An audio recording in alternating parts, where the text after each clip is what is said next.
नमस्ते एंड हरिओम। मैं हूँ सपना खंडेलवाल और देवदीदी फाउंडेशन के बिहाफ पे आज हम सेशन शुरू कर रहे हैं वाल्मीकि रामायण का। जैसा कि आप में से कुछ को पता है, हम उत्तरकांड पे पहुंचे हैं and Uttarakanda is a fascinating sarga. But before I start, let us do the shloka. It's 2 line shloka. So ओम रामाय रामचंद्राय रामभद्राय वेधसे रघुनाथाय नाथाय सीताया पतये नमः। ओम रामाय रामचंद्राय रामभद्राय वेधसे रघुनाथाय नाथाय सीताया पतये नमः। ये श्लोक करने का ना एक स्पेसिफिक मीनिंग है। मीनिंग क्या है कि हम अपनी सब चीजों को छोड़ के इस 1 घंटे को हम अपने आप को समर्पित कर दें जहाँ पे हम बैठे हैं। नहीं तो हम सब लोग एक बैग लेके चलते हैं। कहीं से आवाज बहुत आ रही है। इंदु जी, आपको म्यूट करना पड़ेगा, आपके एंड से आवाज आ रही है, तो आप म्यूट कर सकते हैं। वहां मैं कर देती हूँ, ठीक है। तो हम सब अपना बैग और बैगेज बाहर छोड़ दें और ये 1 घंटा हम समर्पित करें अपने देश के इतिहास को जानने का। तो ये श्लोकों से हमारे चित्त में एकाग्रता आती है और जिससे कि हम सबको छोड़ के जो हमने चूज करा है उस कार्य के प्रति समर्पित हो जाए।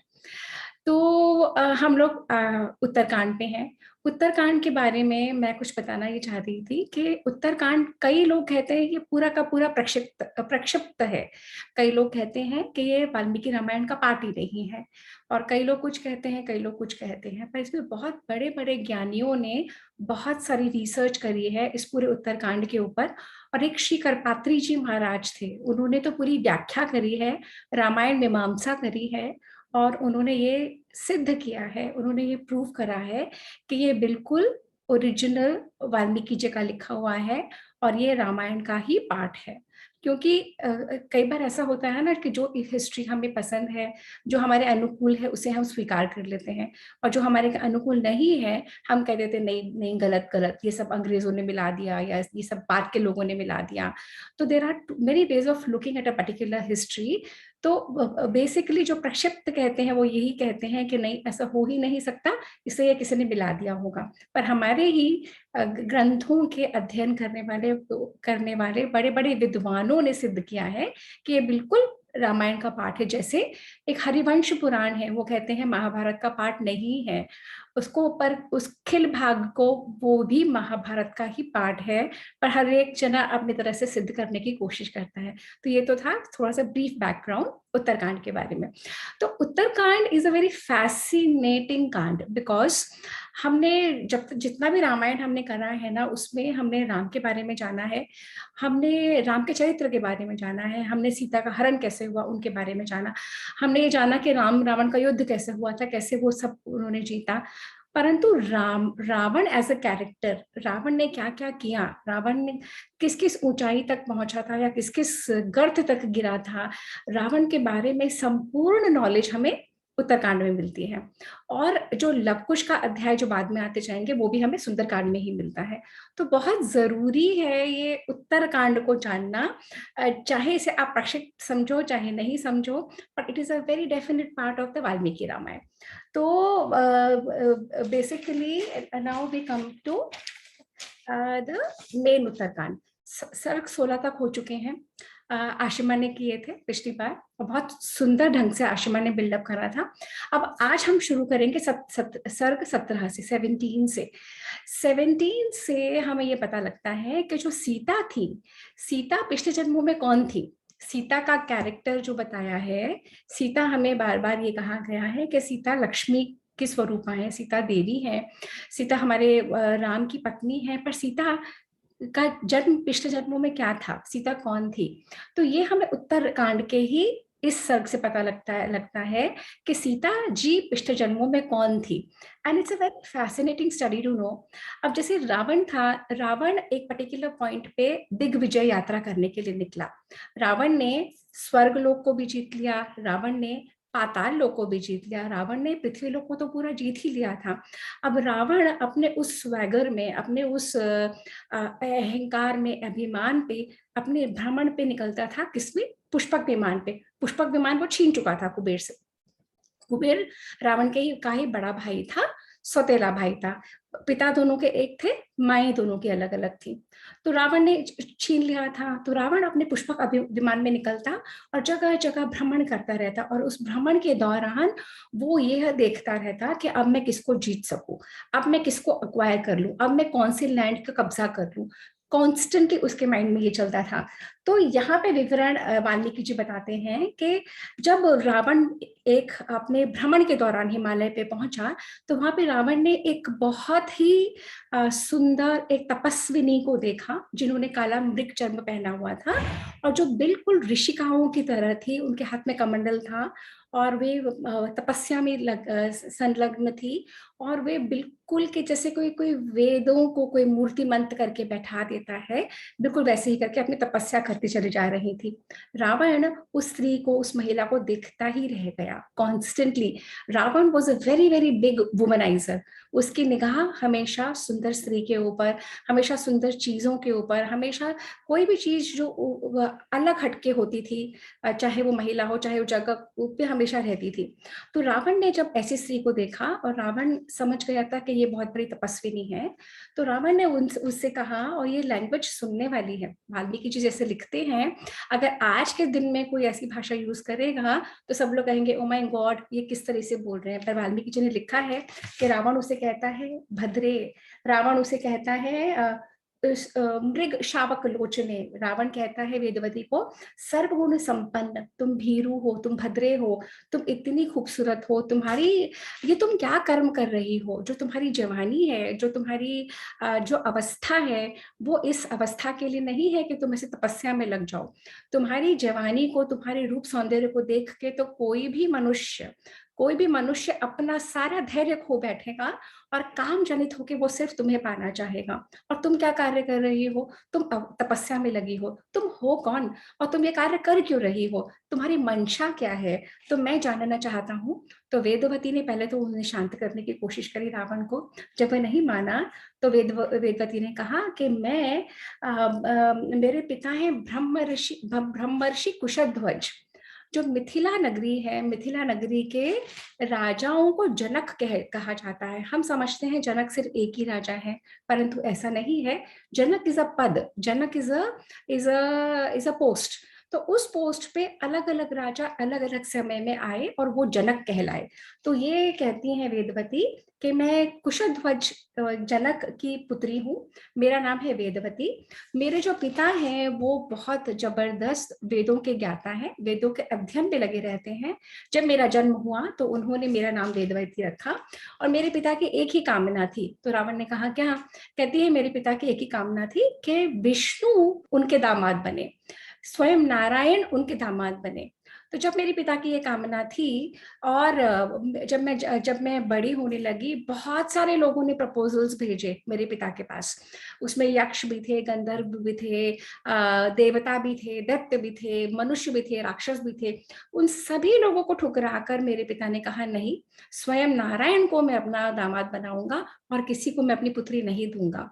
तो शुंभ नाम का दैत्य था, तो शुंभ नाम का दैत्य ने क्रोध में आकर और मेरे पिता की हत्या कर दी। रात रात में ही सोते सोते हत्या कर दी, और मेरे पिता की हत्या कर दी। और जो मेरी माँ थी वो इसी शोक में मेरे पिता के साथ सती हो गई कि इतनी कम अवस्था में मेरे उनके पति की हत्या हो गई। तो अब मैं बिना किसी अब मेरे सर पे किसी का साया नहीं है, परंतु मैंने अपने पिता की स्मृति में एक कार्य को कर रखा है, एक दृढ़ मैंने निश्चय कर रखा है। तो रावण ने कहा वो क्या? कि मैं वरण करूंगी तो सिर्फ नारायण का, सिर्फ नारायण के लिए ही वरण जो मेरे वर बने। मैं इतनी जबरदस्त तपस्या कर रही हूँ और हर तरीके से अपने आप को प्रिपेयर कर रही हूँ कि नारायण ही आए और मेरा वरण करें। तो रावण कहता है ये नारायण, ये विष्णु है क्या? तुम्हें पता है मैं सारे लोगों का स्वामी हूँ, तीनों लोगों का मैं स्वामी हूँ। ये तुम्हारा नारायण वारायण ना कुछ मेरे सामने नहीं है। तुम ये सब छोड़ो और तुम सिर्फ मेरा वरण करो। और वो वो वेदवती के केश पकड़ लेता है। अब वेदवती इतनी बड़ी तपस्विनी है, और जैसे ही उस राक्षस ने वेदवती के केश पकड़े, तो ये वाल्मीकि जी कहते हैं वेदवती का ही अपना हाथ तलवार समान हो गया, और उसने यूं करा और सारे केश जो रावण ने पकड़े थे वो निकल गए, और रावण एकदम घबरा के एकदम उससे दूर हो गया। और वेदवती ने कहा, तुम राक्षस ने मुझे छूने का दुस्साहस करा, तुमने ये जो कार्य करा है ये बहुत गलत कार्य करा है, और तुम इस तरीके की हरकत कर रहे हो। और हे हे वायु, हे अग्निदेव, हे नारायण, अगर मैंने आज तक यज्ञ तप दान होम सब करा हो, और अगर आज तक मैं अपने जन्म में अपने कर्म में सती सावित्री नहीं हूं, तो मेरा जब इसी समय यहाँ पे अग्नि प्रकट हो जाए, मैं उसी अग्नि में प्रवेश करूंगी, और अगले जन्म में मैं वह बन के निकलूंगी जिससे कि इस रावण का, इसके कुल का नाश हो जाए। तो जब वेदवती इस तरीके से प्रतिज्ञा करती है, और जब वो इतने दृढ़ता से प्रतिज्ञा करती है, बोलती हैं, तभी देवता सारे आकाश में जो होते हैं वो फूलों की वर्षा करते हैं, वहां पे दुंदुभियां बजती हैं, और रावण को शाप देते हुए, हम लोग हमेशा शाप की जगह श्राप वर्ड यूज करते हैं, पर वाल्मीकि रामायण में या हिंदी का सही वर्ड है शाप। शाप श्राप शाप हम लोग करने लगे हैं, बट इट इज शाप। तो वेदवती शाप देती है रावण को कि अब तुमने एक सती साध्वी के केश के ऊपर हाथ डाला है, यही सती साध्वी अगले जन्म में आएगी, और तुम्हारा ही नहीं अपितु तुम्हारे पूरे कुल का नाश करेगी। अब जब रावण ये सुन लेता है, और रावण बहुत घबरा जाता है। अब जैसे फास्ट फॉरवर्ड हो गया, वेदवती की समाप्ति हो गई। वेदवती ने ही एक बहुत सुंदर सी कन्या बन के जन्म लिया, वाल्मीकि जी बताते हैं, जो कमल के ऊपर पाई गई थी। वेदवती एक और बात कहती है कि मैं अयोनिजा कन्या बनूं, यानी कि मैं किसी की योनि के द्वारा ना आऊं, मैं अयोनिजा कन्या बनूं, और किसी बहुत बड़े ब्रह्मर्षि पिता की पुत्री बनूं।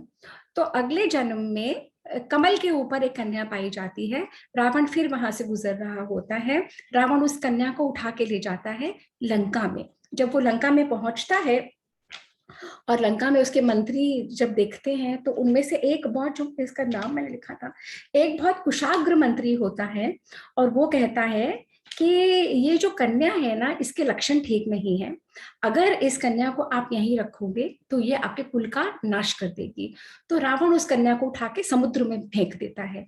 समुद्र से वो कन्या भूमि को प्राप्त होती है, पृथ्वी को प्राप्त होती है, और वो कन्या वहां प्रकट होती है जहां पे राजा कुशध्वज जनक हल चला रहे होते हैं अपनी यज्ञ भूमि की तैयारी के लिए।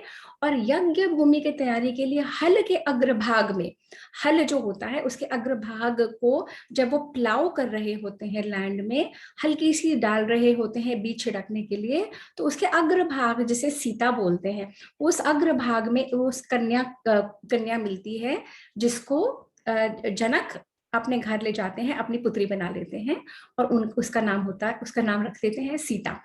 तो यही वेदवती है जो सीता बन के आई है। अब ये सब कौन सुना रहा है? ये सारी की सारी कहानी सुना रहे हैं अगस्त ऋषि राम को सुना रहे हैं। उत्तरकांड शुरू ही ऐसे होता है, अगस्त ऋषि राम को सुना रहे हैं। और राम के बहुत सारे क्वेश्चंस हैं। हमने राम को बचपन से भी देखा, हमने उनको अरण्य कांड में देखा, हमने उनको बालकांड में देखा। राम बहुत क्यूरियस है, हर बात को जानना चाहते हैं, हर बात के लिए बहुत सारे क्वेश्चंस होते हैं उनके माइंड में। तो राम क्वेश्चन पूछे चले जा रहे हैं, अगस्त ऋषि उनका आंसर कर रहे हैं, और अगस्त ऋषि कह रहे हैं, हे राम, यही वह देव कन्या है जो तुम्हारी पत्नी है सीता, और तुम ही हो वो सनातन विष्णु, तुम ही हो जो नारायण है, और तुम ही हो विष्णु, और तुम ही ने, ये जो रावण है ना, ये तो पहले ही सीता के शाप से, पहले ही वेदवती के शाप से मारा जा चुका था, परंतु इसको फॉर्मली आपने मार दिया राम रावण के युद्ध में।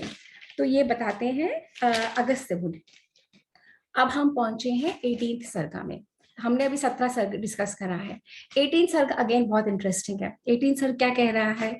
18 सर्ग कह रहा है कि रावण फिर अपने भ्रमण पे निकला है, और रावण अपने भ्रमण के दौरान पहुंच जाता है उशिरबाज नाम की जगह में। उशिरबाज नाम की जो जगह है, वहां पे राजा मरुत अपने कई सारे देवताओं के साथ, राजा मरुत और कई सारे मेरे पास देवता। आई नहीं, आपके पास भी से आपकी थोड़ी नेटवर्क इशू है सपना की तरफ से। अपना की अच्छा, नहीं आ रही आपको आवाज मेरी? तरफ से है ना?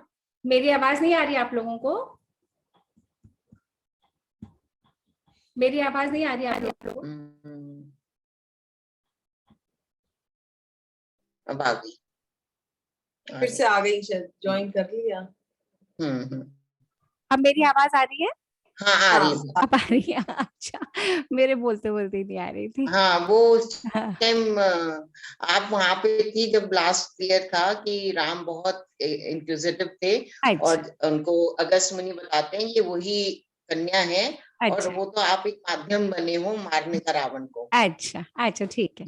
तो जैसा कि अभी वंदना दी ने बताया, तो अगस्त मुनि उनको कह रहे हैं कि हे राम, ये वही कन्या है जो आपकी पत्नी बनी है, और आप वही राम हो, आप वही विष्णु हो, आप स्वयं नारायण हो, आप सनातन विष्णु हो, और ये आप ही के लिए बनी है, और तभी आपकी भार्या है।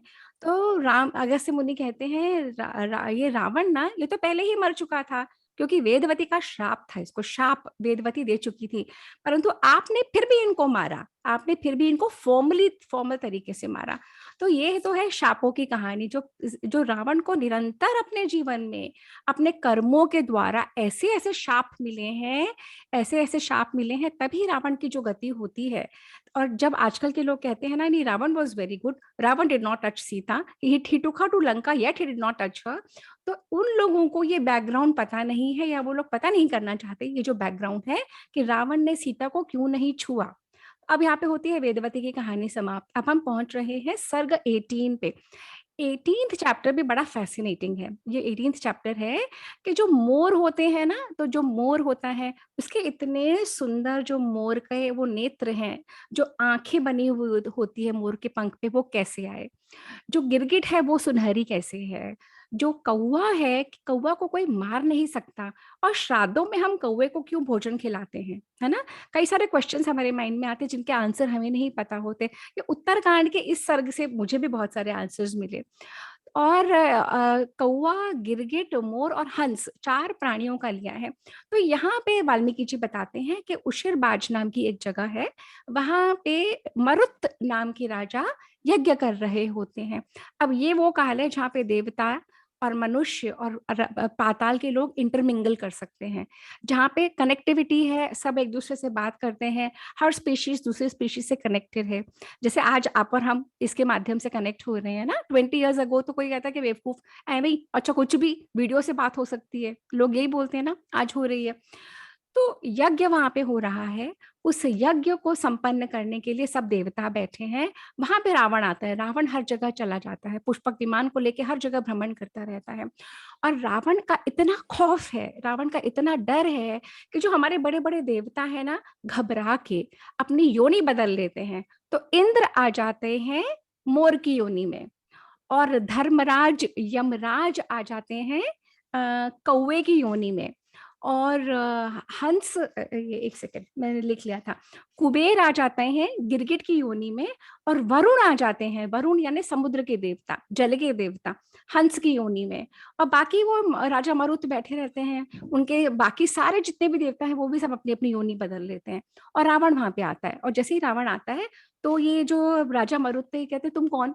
तो रावण कहता है, ले मैं इतना बड़ा सारे पूरे विश्व में हूँ, और आप मुझे नहीं जानते। मुझे भी अच्छा लगा। रावण अट्टहास करता है, जैसे ना जोर जोर से हंसता है। वाल्मीकि जी बताते हैं कि रावण ने वैसे अट्टहास करा और जोर जोर से हंसने लगा। तो राजा मरुत को लगा न जाने क्यों हंस रहा है। Raja Marut technically did not know him, पर सारे देवता तो छुप गए थे अलग अलग योनि में। अब यहाँ पे युद्ध प्रारंभ होता है। राजा मरुत अपने शस्त्र डालते हैं, वो डालता है, रावण डालता है, ऐसे कर करके attack counter attack counter attack, इस तरह से होता रहता है।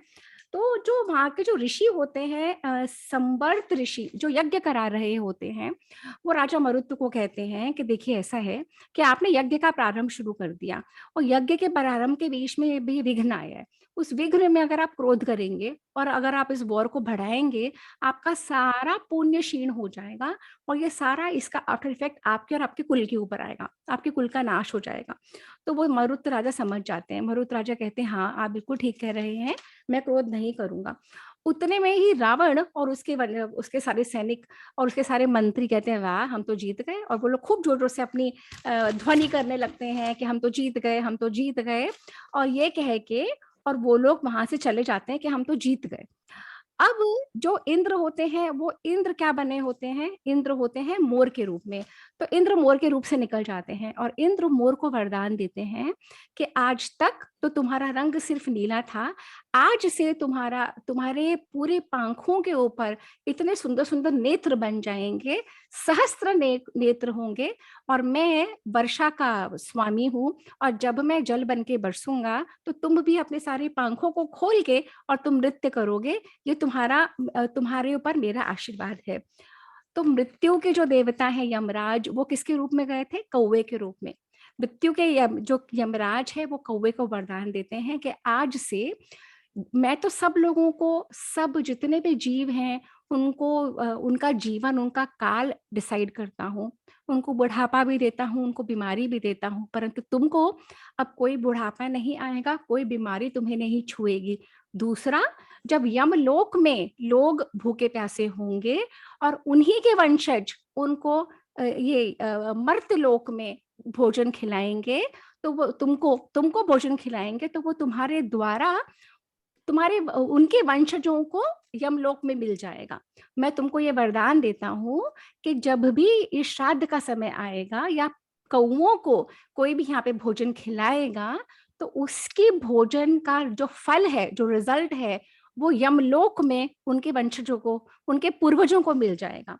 और उधर वरुण देवता हंस को वरदान देते हैं कि मैंने तुम्हारी योनि में प्रवेश किया था, तो तुम एकदम श्वेत चंद्रमा की तरह उज्जवल, एकदम सुंदर, तुम्हारा रंग शुरू से लेकर अंत तक वैसा ही सफेद रहेगा, और जो तुम्हारे पंखों में अभी अलग अलग कलर्स हैं वो सब खत्म हो जाएंगे, तुम बिल्कुल श्वेत चंद्रमा की तरह हो जाओगे।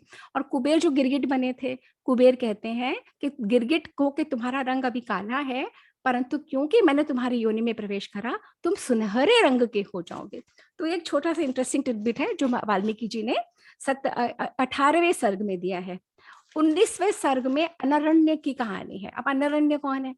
यहाँ पे ना अगस्त्य ऋषि राम को समझा रहे हैं रावण की जर्नी।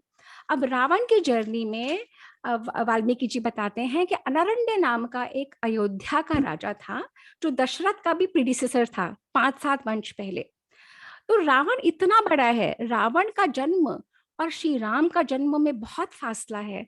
तो रावण अपने दिग्विजय यात्रा में भ्रमण करता करता अयोध्या में पहुंचा। बाकी सब रावण जहां जहां जाता सब राजाओं को कहता या तो मुझसे हार मान लो या मुझसे युद्ध कर लो। तो 99% जो राजा थे, जो समझदार थे, वो पहले ही हार मान लेते थे, क्योंकि वे सब जानते थे कि रावण इतना प्रबल है और रावण का इस समय वक्त एकदम पावरफुल चल रहा है, तो सब हार मान लेते थे। अब ये अनरण्य नाम के जो राजा हैं, जो इक्ष्वाकु वंश के राजा, जो अयोध्या के राजा हैं और दशरथ के प्रीडिसेसर, वहां पे ये पहुंचा रावण। तो अनरण्य ने कहा मैं नहीं हार मानता, मैं जानता हूं तुम कौन हो और मैं तो तुमसे द्वंद्व युद्ध करूंगा।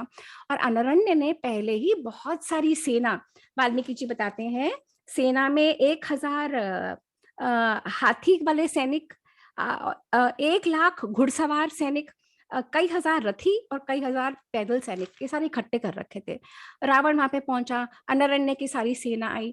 तो वाल्मीकि जी कहते हैं कि literally with in seconds Anaranya की पूरी सेना, जैसे अग्नि लगी होती है और पतंगे आते हैं और अग्नि में खत्म हो जाते हैं ना, बिल्कुल वैसे ही अनरण्य की पूरी सेना समाप्त हो गई। जैसे नदियां जल में मिल जाती हैं और नदी का अस्तित्व खत्म हो जाता है, वैसे ही पूरी सेना का अस्तित्व खत्म। अब अनरण्य खुद आते हैं, अनरण्य कहते हैं कि मैं तुमसे द्वंद्व युद्ध करूंगा। तो रावण कहते तुम भी आ जाओ। तू भी आ जाओ, सब सब सारे सैनिक तो मर ही गए। तो अनरण्य और रावण का युद्ध होता है और अनरण्य खूब सारे प्रहार करते हैं, कहते हैं 800 बाण एक ही बार में मार देता है, रावण को कोई फर्क नहीं पड़ता। रावण इतना शक्तिशाली, इतना बलशाली, शरीर से उसके सब जगह से रक्त की धारा बह रही है, फिर भी कोई फर्क नहीं पड़ता उसको। और रावण एक तमाचा मारता है और अनरण्य भूमि पे गिर जाते हैं। और जब अनरण्य भूमि पे गिर जाता है इक्ष्वाकु वंश का इतना बड़ा राजा, तो रावण उसका बहुत मजाक बनाता है। रावण कहता है तुम कौन, तुम देखो तुम तो कुछ भी नहीं, और मैं इतना, और मैंने ये करा और मैंने वो करा, और अपने बखान करते चले जाता है। तो अनरण्य कहते हैं देखो जब काल किसी का आता है ना, तो ये सारी बातें धरी की धरी रह जाती हैं। अभी मेरा काल है, मेरा समय है, इसलिए तुम्हें जो कुछ कहना है कह लो। और जो तुमने ये या जो ये तुमने व्यंग भरे वचन बोले हैं ना, इसका तो तुम्हें फल चुकाना ही पड़ेगा। अगर मैंने अच्छे ढंग से पूरी प्रजा का पालन करा है, अगर मैंने यज्ञ तप दान होम हवन सब करे हैं ढंग से, और अगर मेरी सारी अपनी ड्यूटीज निभाई हैं, तो मैं तुम्हें शाप देता हूँ कि इसी इक्ष्वाकु वंश में कि दशरथ नंदन श्री राम होंगे और वो तुम्हारा अंत करेंगे। ये रावण को मिला हुआ दूसरे नंबर का शाप था। रावण के जो शापों की जो लिस्ट है ना, उसमें अगर हम जोड़ते चले जाएंगे तो हम रियलाइज करेंगे कि रावण के अपने कृत्यों के द्वारा, रावण के अपने कर्मों के द्वारा जो शाप मिलते चले गए, और शापों से उसका क्या हुआ। अब हम पहुंचते हैं सर्ग 20। सर्ग 20 में एक अगेन वेरी इंटरेस्टिंग फैक्टर ये है कि नारद जी स्वयं आते हैं। अब नारद के बारे में जो हमारे मन में इमेज है ना, कि वो यहाँ पे आग लगाते हैं, वहां पे कुछ बदमाशी करते हैं, कुछ मतलब मखौल करते हैं, कुछ मजाक करते हैं, दो लोगों को भिड़ाते हैं। ये नारद जी इतने बड़े वेदों के ज्ञाता हैं, और नारद जी इतने बड़े ज्ञानी मुनि ध्यानी, और उनके बारे में डेलिबरेटली हमारे शास्त्रों में डेलिबरेटली उनके इमेज को इतना खराब किया गया है जान जान के। और क्योंकि हमारे शास्त्रों को दूषित करने का एजेंडा बहुत पहले से चला आ रहा है। अगर हमारे शास्त्रों को दूषित कर देंगे तो हम लोग इन्फीरियर फील करेंगे, तो हमें जो वो लोग बताना चाहेंगे हमारे बारे में हम वो बनते चले जाएंगे। तो एजेंडा के तहत हमारे नारद मुनि को की इमेज को भी दूषित किया गया। अब यहाँ पे नारद मुनि आते हैं और वाल्मीकि जी बड़े सुंदर ढंग से डिस्क्राइब करते हैं कि कहीं से फिर आवाज आ रही है कि वाल्मीकि जी कहते हैं कि नारद खड़े हैं बादलों की पीठ के ऊपर। तो अंतरिक्ष में बादलों की पीठ के ऊपर नारद खड़े हैं, रावण अपने पुष्पक विमान पे है, और नारद जी कह रहे हैं कि हे रावण, जो तुम ये कर रहे हो, तुम इतने बलशाली हो, इतने शक्तिशाली हो, और तुम जिसके ऊपर देवता, यक्ष, गंधर्व, राक्षस, मनुष्य, किन्नर भी कुछ नहीं कर सकते।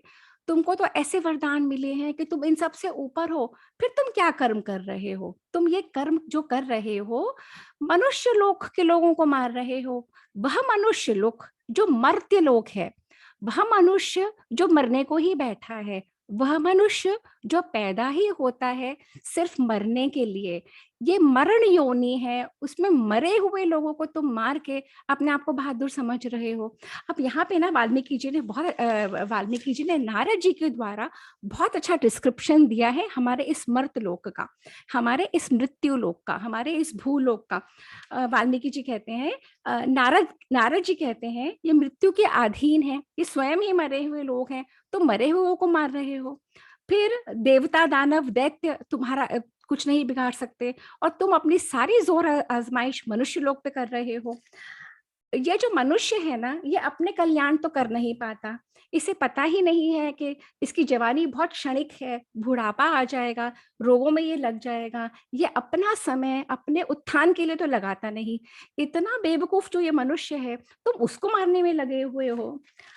फिर नारद जी कहते हैं, नाना प्रकार के अनिष्टों से मनुष्य वैसे ही पीड़ित है, उसे खुद नहीं पता कि उसे सुख मिलेगा या दुख, उसे खुद नहीं पता कि वो सुख भोग पाएगा या नहीं, दुख मिले भोग पाएगा कि नहीं, उसे खुद नहीं पता कि उसकी भूख प्यास और उसकी सारी शक्ति क्षीण होती चली जाती है।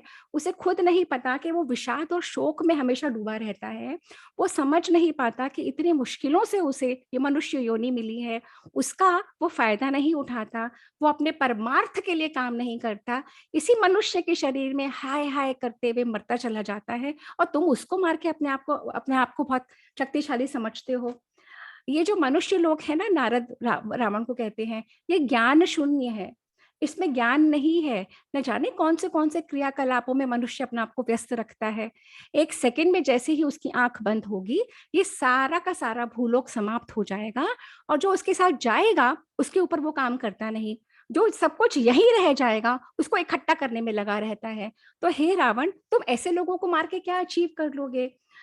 और यहाँ पे कुछ लोग हैं जो गाते बजाते रहते हैं, नाचते कूदते रहते हैं, हमेशा खुशी मनाते रहते हैं, और 99% ऐसे लोग हैं जो हमेशा रोते रहते हैं, जो हमेशा दुख तकलीफ में होते हैं, सब कुछ होते सोते जिनको अब अनहैप्पीनेस ही दिखती है। तुम ऐसों को मारने के लिए चले हो? हे रावण, यहाँ पे जो माता है, पिता है, पत्नी है, पुत्र है, भाई है, सब ना जाने अपने संबंधों में क्या ढूंढना चाहते हैं जो वहां पे है ही नहीं। अपने मन में वो लोग बना लेते हैं मंसूबे, और वो रिश्ता जब वैसा नहीं निकलता जैसा होना चाहिए, कि मेरा पति तो ऐसा नहीं है इसलिए मैं दुखी, मेरी पत्नी ऐसी नहीं है इसलिए मैं दुखी, मेरा भाई ऐसा नहीं है इसलिए मैं दुखी, तो वो जो हमारे मन के मंसूबे हैं, नारद जी कह रहे हैं, उन मन के मंसूबे में कभी कोई खरा नहीं उतरा, और इसीलिए ये मनुष्य दुखी रहता रहता है। और तुम उसको मारने के लिए चले हो? तुम कौन से बलशाली हो? अगर तुम में इतना ही बल है ना, तो तुम जाके यमराज को मारो। ये जो यमराज है, जो रोज मर्त्य लोकों में से लोगों को उठा के ले जाता है, उसको मारो।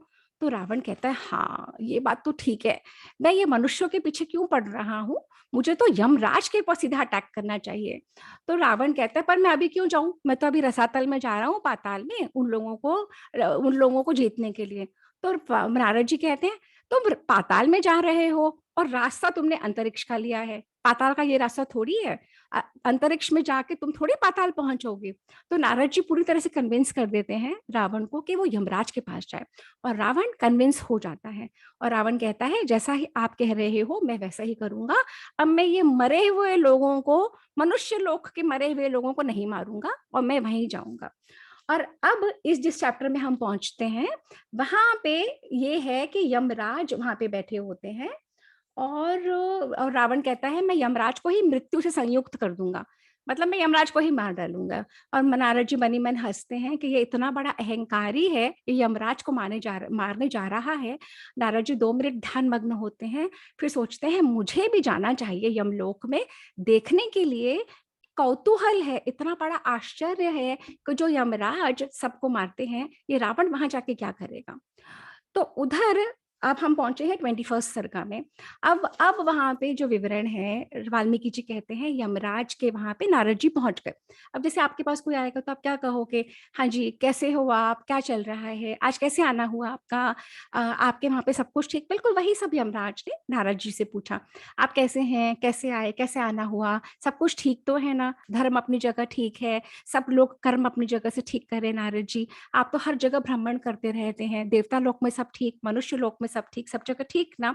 तो नारद जी कहते हैं सब कुछ बिल्कुल ठीक है, पर मैं ये बताना चाहता हूँ, मैं तुम्हें चेताना चाहता हूँ।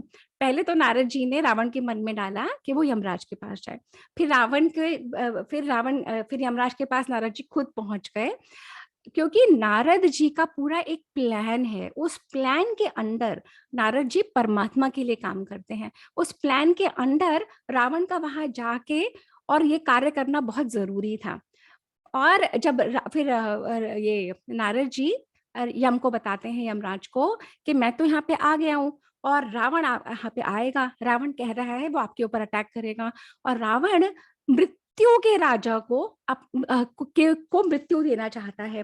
पर जब मैं यहाँ पे पहुंचा हूँ ना, तो मैं देख के बहुत खुश हूँ कि आपके पास तो सारे आयुध हैं, काल दंड है आपके पास, यम दंड है आपके पास, जितने भी सारे अस्त्र शस्त्र हैं, तो आपका तो कोई कुछ नहीं बिगाड़ सकता।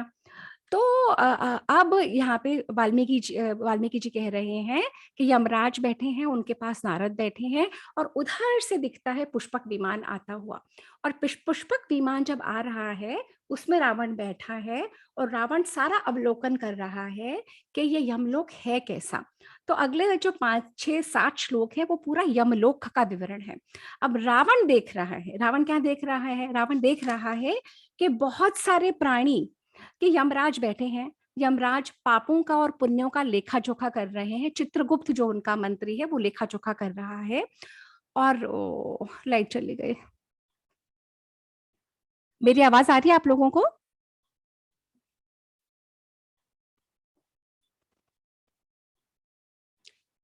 आप लोगों को मेरी आवाज आ रही है?